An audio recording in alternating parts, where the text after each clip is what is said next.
Hello student, কেমন আছো? আশা করি ভালো আছো। শিলচর একাডেমি ইউটিউব ক্লাসে সবাইকে জানাই প্রথমেই স্বাগত।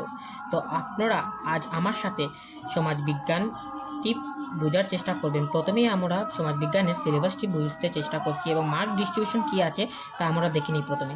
তো সমাজবিজ্ঞানের প্রথম খণ্ডে আছে ইতিহাস। তো ইতিহাসের প্রথম অধ্যায়ের নাম হলো বঙ্গ বিভাজন 1905 থেকে 1911, স্বদেশী আন্দোলন এবং ফলাফল, যার মধ্যে দেওয়া আছে 6 মার্ক। তারপর আছে আমাদের দ্বিতীয় অধ্যায়, যার নাম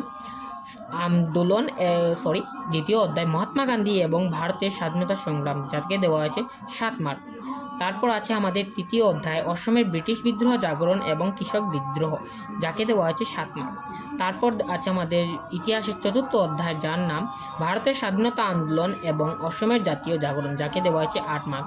এবং ইতিহাসের শেষ এবং পঞ্চম অধ্যায়টির নাম হলো ভারত এবং উত্তর পূর্বাঞ্চলের সাংস্কৃতিক ঐতিহ্য, যাকে দেওয়া হয়েছে 7 মার্ক। তো টোটাল ইতিহাসে আমাদের দেওয়া হয়েছে 35 মার্ক।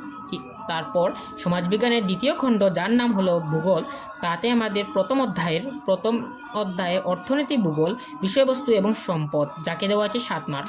তারপরে আছে দ্বিতীয় অধ্যায় পরিবেশ এবং পরিবেশের সমস্যা, যাকে দেওয়া হয়েছে 6 মার্ক।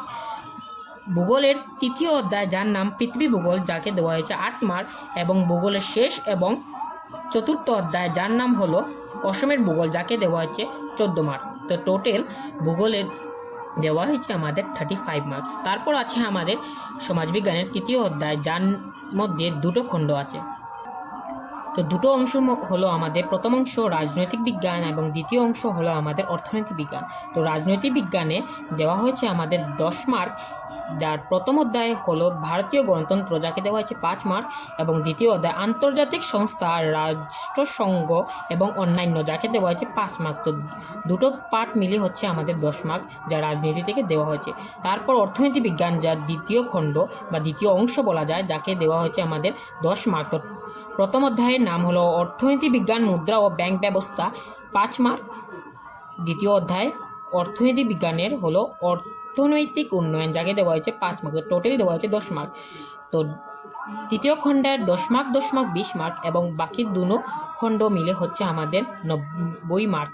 আর যা 10 মার্ক রয়েছে তা আমাদের স্কুল থেকে প্রজেক্ট হিসাবে দেওয়া হবে। তো এই লেকচারে যদি কোনো ডাউট থাকে বা কোনো কোয়েশ্চেন থাকে তা কমেন্ট সেকশনে লিখে দিতে পারো। এবং আমরা নেক্সট ক্লাসে আমরা পড়ব রাজনৈতিক ও অর্থনীতি বিজ্ঞান, যা তৃতীয় খণ্ডের প্রথম অংশ রাজনৈতিক বিজ্ঞানের প্রথম অধ্যায় ভারতীয় গণতন্ত্র, যা আমরা বুঝতে এবং কি শিখতে চেষ্টা করব। ঠিক আছে, তো দেখা হচ্ছে আমাদের নেক্সট ক্লাসে।